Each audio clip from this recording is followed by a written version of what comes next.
More trouble brewing. Turkey's presidents again compared Europe to the Nazis and directly accused Angela Merkel of Nazi practices. EU leaders have been quick, of course, to respond to these scathing accusations. They would revive gas chambers and concentration camps if they weren't ashamed. That is their mentality. They are disturbed when they say that this is Nazi mentality. We cannot accept that our citizens are incited against each other with Nazi comparisons. This is the case for all countries in Europe. That's why we should say with clear words to Mr. Erdogan that he cannot continue like this. Germany's foreign minister earlier said Turkey is now further than ever from joining the EU. Our Europe correspondent Peter Oliver has more on the deteriorating relations.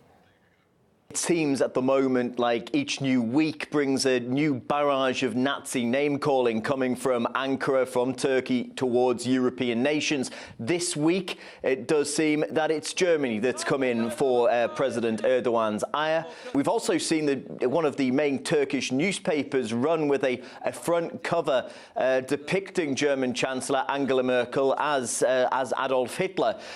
These type of things have been described on Monday morning as simply unacceptable by the German Chancellor. Now, it comes as Mr. Erdogan in Ankara is trying to push through, or at least pushes Parliament towards voting for a bill that would bring back the death penalty in his country. Now, if that was to happen, it would all but sink Turkey's chances of progressing in membership towards the European Union. I believe, God willing, that after the referendum the Parliament will do the necessary thing concerning the people's demands for capital punishment. As for me, I will approve it without any hesitation. If the death penalty is reintroduced in Turkey, that would lead to the end of negotiations. Well, there's also another spat going on between Germany and Turkey at the moment. It relates to the coup attempt in Turkey last year in July. The person that the finger of blame is being pointed at from Ankara is Fethullah Gulen. Now, he's holed up in the United States at the moment. Germany, though, has repeatedly said that Ankara has provided them with no evidence whatsoever that he was involved. In fact, Bruno Karl, the president of the BND, Germany's Foreign Intelligence Service, has said exactly that. He's not seen any evidence, anything he can verify as the truth being put forward from Turkey.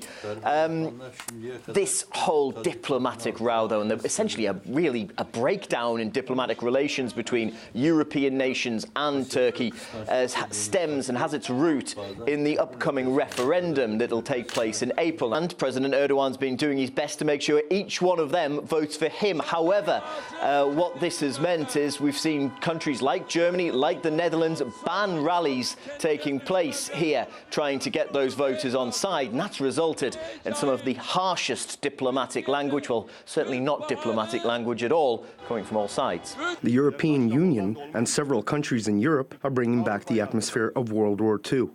The same racism, Islamophobia, xenophobia and anti-Semitism. It's very difficult to agree with the Turkish foreign minister. We will never negotiate under these type of utterings of a foreign minister. Provocation has a concrete goal: to make Turkey seem like a victim.